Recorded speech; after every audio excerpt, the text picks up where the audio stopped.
ایک اقلیت انسانوں کی ایسی ہوتی ہے جن کے لیے میں دو لفظ اب استعمال کر رہا ہوں، ذہین اور حساس۔ ذہین اور حساس لوگوں میں قبض اور بسط کی کیفیت، یہ مختلف سائیکلز ہیں جو آتی رہتی ہیں۔ کبھی طبیعت میں پشمردگی ہے، دل بجھا ہوا سا ہے، کچھ نا امیدی سی ہے، خود اپنے اوپر اعتماد کی کمی محسوس ہو رہی ہے، مجھ میں صلاحیت نہیں ہے، میں کچھ نہیں کر سکتا، اب تک جو کچھ کیا اس کا بھی ہے، امنگ بھی ہے، امید بھی ہے، روشن پہلو نظر آ رہے ہیں۔ قبض کی کیفیت میں تاریک پہلو نظر آتے ہیں، مایوسی کے پہلو نظر آتے ہیں، پیسیمزم کی کیفیت، اور یہ جو بسط کی کیفیت ہے اس میں روشن پہلو۔ دیکھو یہ بھی تو ہے نا، آخر یہ بھی تو ہوا ہے اور بھی ہو سکتا ہے، آخر اب تک میں نے یہ کام بھی تو کر لیا، آگے بھی مشکل آسان ہو سکتی ہے۔ یہ دو کیفیات ہیں قبض اور بسط کی، جن کو کہ صوفیاء کرام نے یہ اصطلاحات، یہ عنوان دیے، قبض اور بسط۔ جتنی انسان کے اندر حساسیت کی کیفیت زیادہ ہوگی، ذہانت زیادہ ہوگی، اتنا ہی یہ جو ویوز ہیں اس کی ایمپلیٹیوڈ زیادہ ہوتی ہے۔ کم ذہین انسان ہے، کم حساس ہے، آئیں گے تو صحیح ہے، لیکن یہ کہ وہ ویو جو ہے اس کا ایمپلیٹیوڈ جو ہے اس کے اندر اوپر اور نیچے کی کیفیت زیادہ نہیں ہوگی۔ لیکن جتنا یہ معاملہ بڑھتا ہے، یہ جو ویو ہے اس کی ایمپلیٹیوڈ بڑھتا چلا جاتا ہے۔ لیکن نارمل انسان کا معاملہ یہ ہے کہ یہ حدود کے اندر رہے، اسی کی ایک کیفیت جو ہے اب نارمل جب ہو جاتا ہے، یہی ہے جو جدید ہماری جو سائیکولوجیکل میڈیسن ہے اس میں اسے مینیکس ڈپریسو سائیکوسس کہا جاتا۔ مایوسی ہوئی تو اتنی ہوئی کہ جیسے کمر ٹوٹ کر رہ گئی، اور اسی ڈپریشن میں ہوتی ہیں خودکشیاں، خودکشی کر جاتا ہے ڈپریشن۔ کچھ روشن پہلو نظر ہی نہیں آ رہا، کوئی امید کا پہلو نظر ہی نہیں آ رہا، کوئی صورت نظر نہیں آتی، کوئی امید بر نہیں آتی، کس طرف جاؤں، کدھر دیکھوں، کسے آواز دوں، اے ہجوم نامرادی دل بہت گھبرائے ہیں۔ اور جب آدمی محسوس کرتا I can't face these realities، he commits suicide۔ یہ اور جب کیفیت ہوتی ہے انشراح کی تو آدمی خوب بھاگ رہا ہے، دوڑ رہا ہے، امنگ ہے، محنت ہے، دوڑ رہا ہے، امیدیں ہیں، اب ہر چیز کا روشن پہلو نظر آ رہا ہے۔ عجیب ہے یہ، اصل میں مجھے کچھ تجربہ بھی ہوا ہے، ہمارے خاندان میں بھی یہ مرض موجود رہا۔ میرے والد مرحوم کافی طویل عرصے اس مینیک ڈپریسو سائیکوسس کے مریض رہے۔ کچھ ہوتا ہے یہ معاملہ، ویسے بھی شاید ہمارا خاندان جو ہے اس کیٹیگری میں آتا ہے جس میں ذہانت نسبتاً کچھ زیادہ ہے، حساسیت بھی نسبتاً کچھ زیادہ ہے۔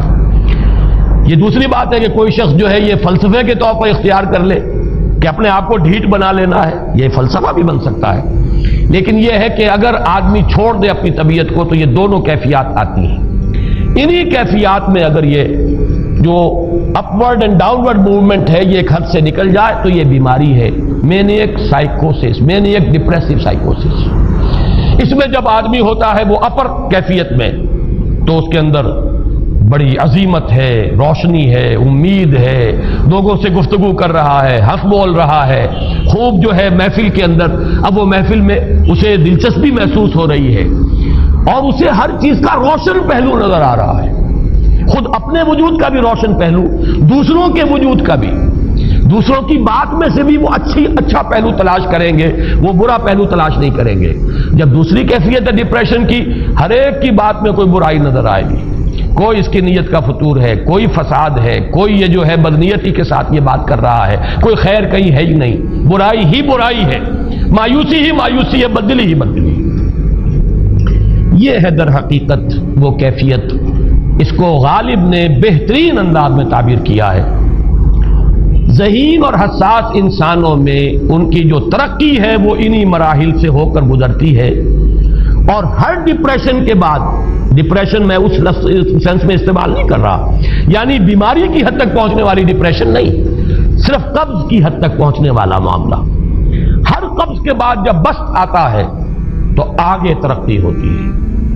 جس کو آپ کہتے ہیں بائی لیپس اینڈ باؤنڈس، آدمی جو ہے چھلانگ لگاتا ہے، گویا کہ ایک درجہ جو پہلے تھا اس سے آگے درجہ انسان کا جو ہے اس سے بلند تر پوزیشن پر انسان پہنچتا ہے۔ ہر قبض کے بعد جو نیا بست آتا ہے وہ ایک نئی کیفیت، نئی شان، نئی بلندی، نئی رفعت لے کر آتا ہے۔ اس کو غالب نے تعبیر کیا ہے بہت خوبصورت انداز ہے،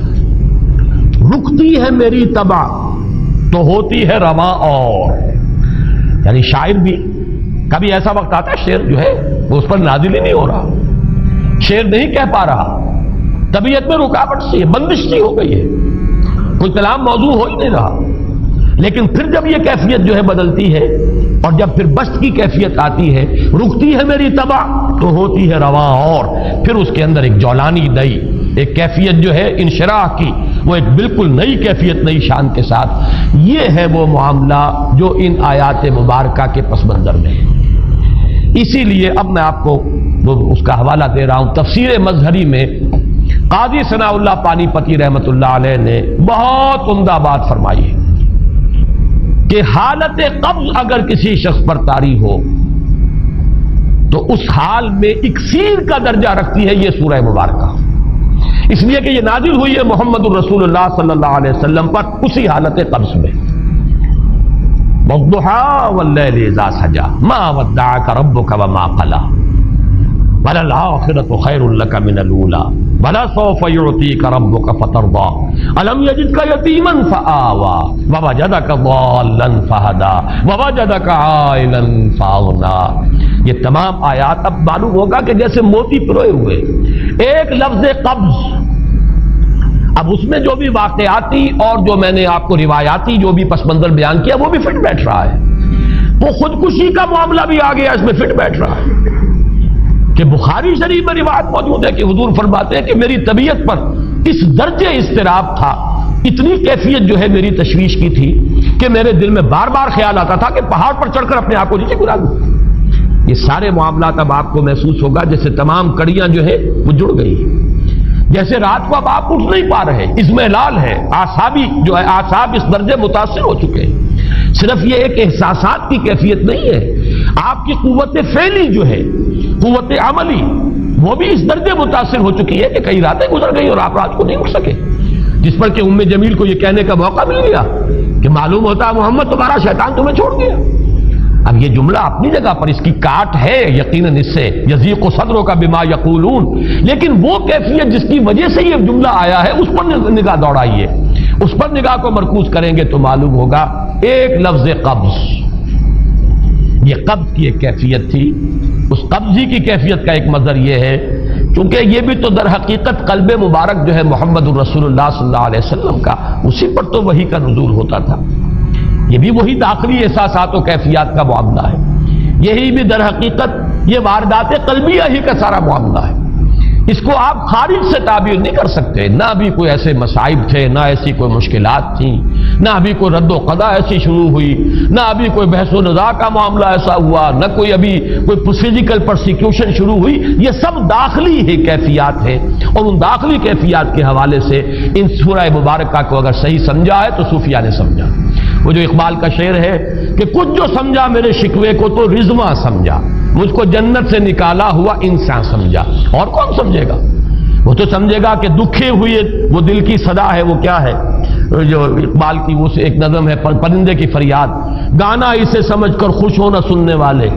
یہ تو در حقیقت ایک دکھے ہوئے دل کی صدا، فریاد یہ صدا ہے۔ تو یہ کیفیت جو ہے رضوان سمجھ سکا ہے جو کہ داروغہ جنت ہے، اس نے سمجھا یہ وہی آدم جو نکالا گیا تھا یہاں سے، یہ اس کی فریاد ہے۔ کچھ جو سمجھا میرے شکوے کو تو رضوان سمجھا، مجھ کو جنت سے نکالا ہوا انسان سمجھا۔ تو واقعہ یہ ہے کہ اس سورہ مبارکہ کا صحیح فہم اگر حاصل ہوا ہے، وہ امام راضی کو حاصل ہو ہی نہیں سکتا، وہ عقل اور منطق کی گتھیاں سلجھانے والے آدمی ہیں، اپنی جگہ ان کی کنٹریبیوشن بہت، یہ لغت اور ادب کا کوئی خاص مسئلہ اس میں ہے ہی نہیں کہ زمخشری اس میں کوئی جولانی دکھائیں اپنی،